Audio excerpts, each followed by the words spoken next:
بسم اللہ الرحمن الرحیم الحمد للہ رب العالمین والصلاة والسلام علی رسولہ واصحابہ اجمعین۔ الحمد للہ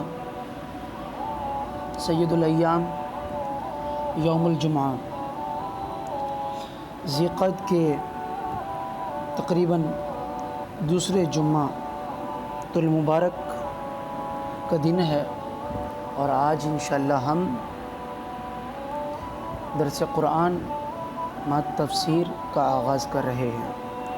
قرآن پاک کی سب سے پہلی سورۃ الفاتحہ کے متعلق آج ہم سماعت کریں گے کہ اس کے کتنے نام ہیں اور اس کی کیا فضیلت ہے، اور اس سے مسلمان کیا کیا حاصل کر سکتا ہے۔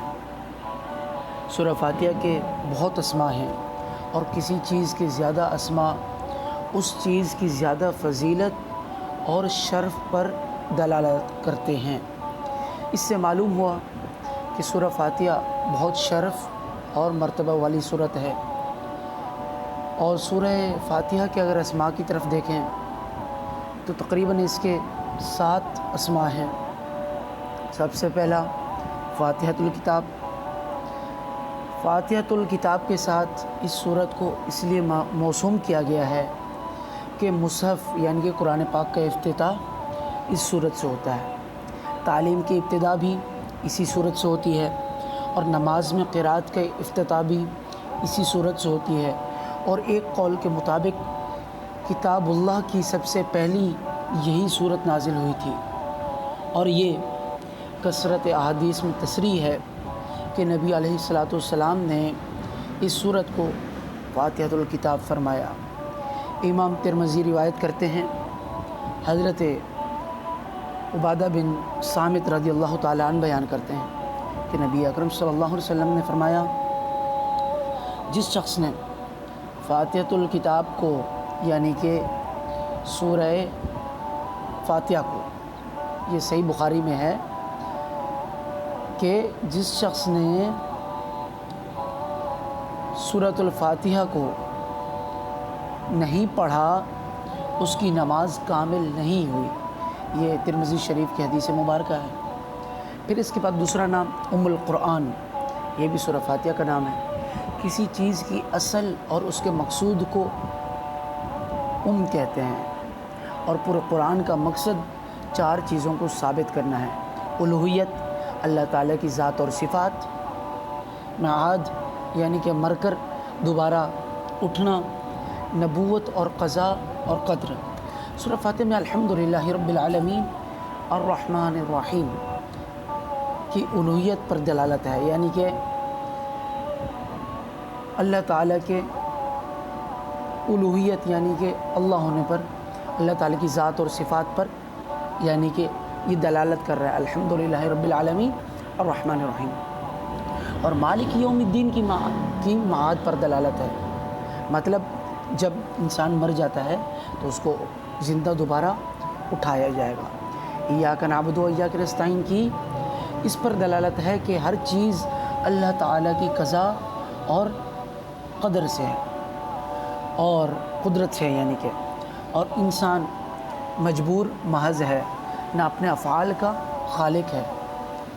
انسان مجبور محض ہے، یعنی کہ وہ اپنے افعال کا خالق بھی نہیں ہے، سب کچھ رب تعالیٰ کی ذات کراتی ہے۔ اور اہدنا الصراط المستقیم صراط الذین انعمت علیہم غیر المغضوب علیہم ولا الضالین کی نبوت پر دلالت ہے، کیونکہ اس آیت میں اس راستے کی ہدایت کی دعا کی گئی ہے جو انعام یافتہ لوگوں کا راستہ ہے، اور انعام یافتہ لوگ انبیاء علیہم الصلاۃ والسلام ہیں۔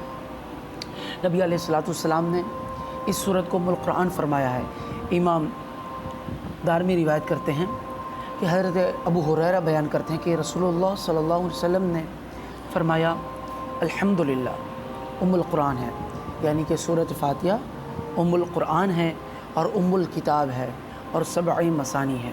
امام مسلم نے حضرت عبادہ بن صامت رضی اللہ تعالی عنہ سے روایت کیا ہے کہ جو ام القرآن نہ پڑھے اس کی نماز کامل نہیں ہے۔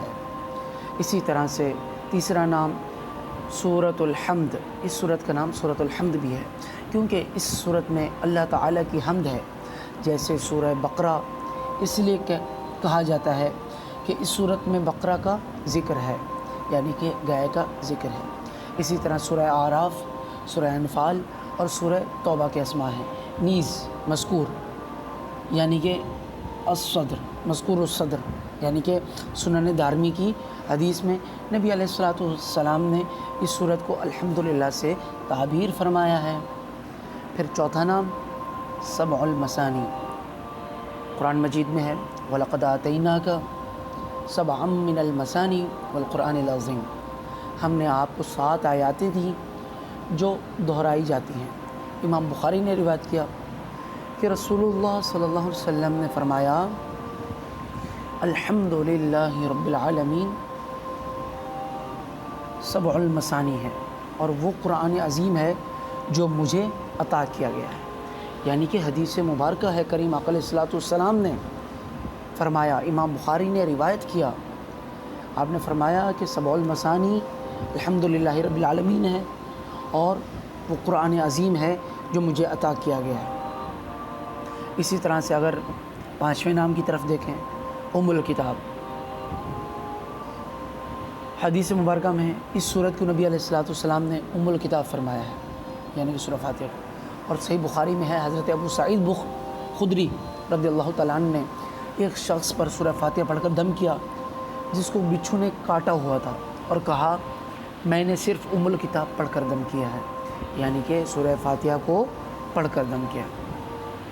اس سے چھٹا نام نمبر 6 الوافیہ، سفیان بن عینیہ نے اس صورت کا نام سورہ وافیہ رکھا کیونکہ صرف اس صورت کو نماز میں آدھا آدھا کر کے نہیں پڑھا جا سکتا، لیکن یہ توجیہ صحیح نہیں ہے کیونکہ سورہ کوثر کو بھی ایک رکعت میں آدھا آدھا کر کے نہیں پڑھا جا سکتا، لہٰذا یوں کہنا چاہیے کہ اس صورت کے مضامین میں جامع اور روانی ہیں، اسی لیے اس کو وافیہ کہا جاتا ہے۔ الکافیہ، 7واں نام اس صورت کا الکافیہ ہے۔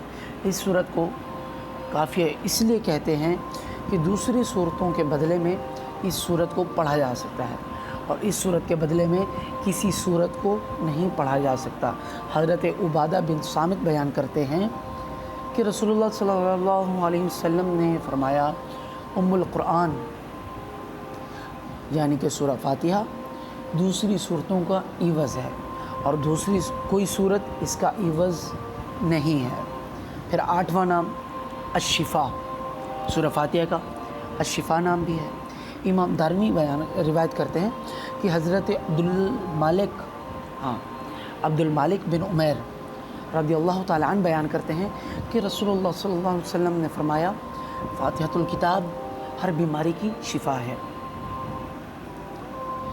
امراض جسمانی بھی ہیں اور روحانی بھی، یعنی کہ جو امراض ہیں وہ جسمانی بھی ہوتی ہیں روحانی بھی ہوتے ہیں، کیونکہ اللہ تعالیٰ نے منافقین کے متعلق فرمایا ہے فی قلوبہم مرض فزادہم اللہ مرضا، ان کے دلوں میں بیماری ہے، اور اس صورت میں اصول اور فروع کا ذکر ہے جن کے تقاضوں پر عمل کرنے سے روحانی امراض میں شفا حاصل ہوتی ہے، اور اس صورت میں اللہ تعالیٰ کی ثنا اور اللہ تعالیٰ سے دعا ہے جس سے جسمانی اور دیگر ہر قسم کی بیماریوں سے شفا حاصل ہوتی ہے۔ سورۃ الصلاۃ 9واں نام ہے۔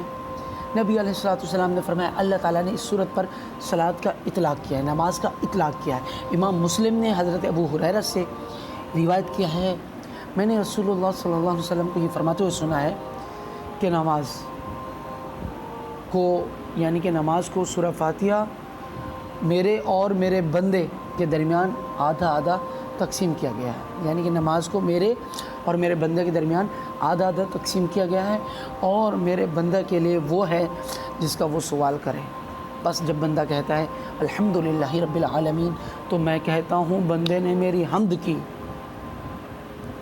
یعنی کہ سورہ فاتحہ پوری کی پوری رب تعالیٰ کی حمد ہے۔ پھر جو 10واں نام ہے سورہ فاتحہ کا وہ ہے سورۃ الدعاء، یہ سورت اللہ تعالیٰ کی حمد و ثنا سے شروع ہوتی ہے۔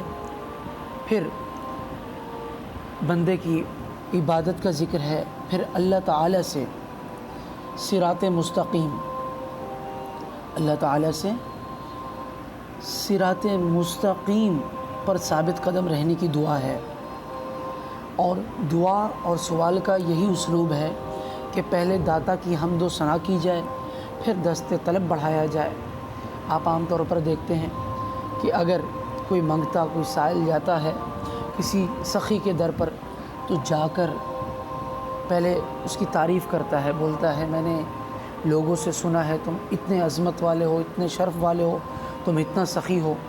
وہ پہلے اس کی تعریف کرتا ہے، اس کی خوشامد کرتا ہے، اس کے بعد ہی اس سے دست طلب بڑھا کر مانگتا ہے۔ اسی طرح سے رب تعالیٰ کی بارگاہ میں جب بندہ حاضر ہو تو اس کے شایان شان اس کی حمد و ثنا کی جائے، اور اس کے بعد ہی اس سے طلب کیا جاتا ہے۔ اسی لیے سورہ فاتحہ میں شروع کے الفاظ الحمدللہ رب العالمین الرحمن الرحیم، یہ اللہ تعالیٰ کی حمد و ثنا ہے۔ پھر اس کے بعد اہدنا الصراط المستقیم صراط الذین انعمت علیہم کا طلبگار ہوتا ہے بندہ۔ اور دعا کا بھی یہی طریقہ ہے کہ پہلے اللہ تعالیٰ کی حمد و ثنا کی جاتی ہے، پھر اس سے سوال کیا جائے۔ اور سورہ فاتحہ میں اسی طریقے سے دعا کرنے کی تعلیم بھی دی گئی ہے، اس لیے اس کو سورۃ دعا بھی کہتے ہیں۔ علامہ بقائی نے ان اسماء کے علاوہ سورہ فاتحہ کے اسماء میں اساس، کنز، الوافیہ، رقیہ اور شکر کا بھی ذکر کیا ہے، یعنی کہ ان 10 اسماء کے علاوہ اور بھی متعدد اسماء ہیں، مگر 7 اسماء زیادہ مشہور ہیں۔ فاتحہ کے اعتبار سے ہر نیک چیز کا افتتاح اس صورت سے ہونا چاہیے، اور ان کے لحاظ سے یہ ہر خبر کی اصل ہے اور ہر نیکی کی اساس ہے، اور مسئلہ کے لحاظ سے 2 بار پڑھے بغیر یہ لائق شمار نہیں ہوتا۔ اور اس میں حمد کا اس بات ہے جو صفات کمال کا احاطہ ہے، اور شکر کا بیان ہے جو منعم کی تعظیم ہے، اور اسی طرح سے بعین ہی دعا ہے جو مطلوب کی طرف توجہ ہے۔ ان تمام امور کی جامع صلاۃ ہے۔ علامہ آلوسی نے سورہ فاتحہ کے 22 اسماء کا ذکر کیا ہے، ان میں فاتحۃ القرآن، تعلیم المسئلہ، سورۃ السوال، سورۃ المناجات، سورۃ التفویض، شافیہ اور سورۃ النور بھی شامل ہیں۔ رب تعالیٰ سے دعا ہے سورہ فاتحہ کے جو اسماء سنے ان کو سمجھنے، دوسروں تک پہنچانے کی توفیق عطا فرمائے۔ رب تعالیٰ ہمیں ہدایت عطا فرمائے اور نماز کا پابند فرمائے، تلاوت قرآن کا پابند فرمائے۔ اللہ تعالیٰ ہم سب کا حامی و ناصر ہو۔ آخر دعوانا ان الحمدللہ رب العالمین۔